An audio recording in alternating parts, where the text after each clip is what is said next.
Well, I was homeless for 3 years, staying with family members and friends, working for them. If they had something for me to work for, then I would have a place to stay.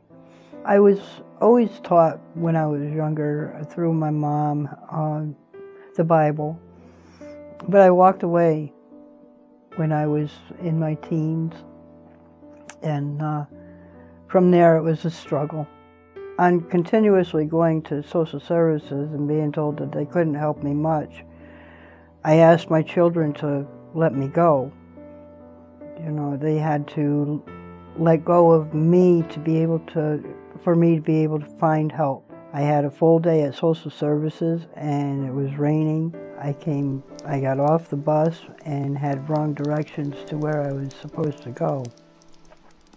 I ended up on the other side of Schenectady and lost, cold, soaking wet, carrying a heavy bag, and I was ready to get off the streets. I was ready to dial 911.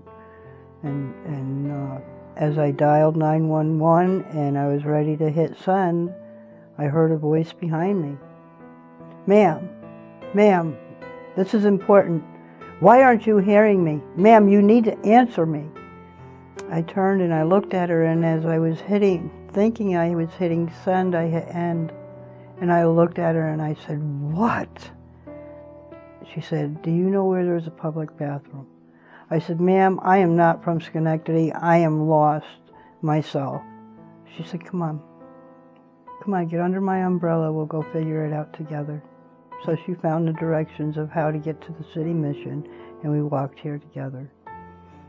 We sat down and had dinner together. We walked in, we were so lost, and someone walked up to us and said, "Can we help you?" And I was like, "I don't know if we're too late for dinner," but I said, "Can we get something to eat?" They sat us down and they fed us. I'll never forget it. It was noodles and sauce with tossed salad. And they actually served us, and we enjoyed the meal together. We walked outside, and she had to part her ways. I never saw of her again. I call her my guardian angel.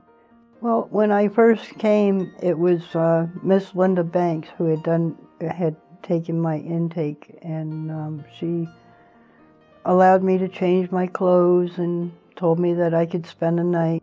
6 months into the program, I was definitely going to run. I felt like the turnaround that was happening was very quick. So I went to my children and I said, "Look, I really need to, I really don't know if I can finish the program." And my oldest son looked at me and he says, "You've gone 6 months through this program and now you're going to throw it all away?" He says, "Our doors are now closed to you, Mom. Accomplish what you need to accomplish." So that's what I had to do. My kids tell me today that it's the hardest thing that they've ever done. A tough love. Miss Julia Banks, when I was struggling, she would help me pick myself up and pray for me. Anytime I asked her, "Miss Julia, please pray for me," we'd sit down and we'd pray. She was my counselor through the whole 400 program. Now I can look to the heavens and pray and find the strength and to continue on where I couldn't do that before. When the going got tough, I ran. Well, I do have a job, working on getting a second job, and going into transitional housing.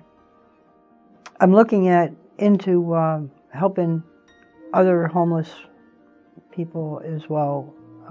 I do have a couple of friends that I have met that are homeless, and I do what I can to help them through their struggles. The programs are set so that we can see ourselves not only in the past, but the present and the future. It's very helpful for us to gain goals and lean towards those goals and get through what we have to get through.